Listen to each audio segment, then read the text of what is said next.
دیکھیں اللہ کے نبی فرماتے ہیں کہ بندہ اس وقت کسی کو نہیں پہچانے گا جب اس کے بارے میں اعلان کیا جائے گا کہ اس کو اس کا اعمال نامہ دیا جائے گا، اور اعمال نامہ اگر دائیں ہاتھ میں جائے گا تو وہ کامیاب ہے، اگر بائیں ہاتھ میں گیا تو وہ ناکام ہے۔ تو وہاں پر وہ سارے معاملات کو چھوڑ کر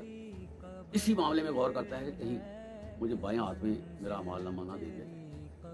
اسی طرح پل صراط پہ محترم حضرات گزرنا ہے، وہاں پر بھی اور کوئی معاملہ ذہن میں نہیں آئے گا سوائے پل صراط کے گزرنے۔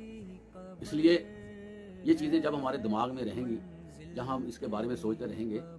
تو ہمارے سے گناہ جڑتے جائیں گے، نکلتے جائیں گے، ہماری سوچ، ہماری فکر پاکیزہ ہوتی جائے گی، ہمیں جو دنیاوی خوف ہے وہ ختم ہوتا جائے گا، ہمارے اندر جو لالچ ہے جس کی وجہ سے ہم سارے معاملات کرتے ہیں وہ بھی نکلتی جائے گی،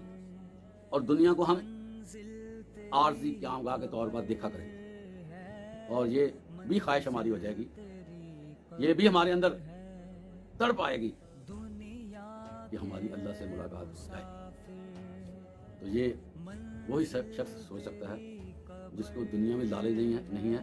وہ آخرت کی فکر میں اللہ سے محبت کرنے لگا۔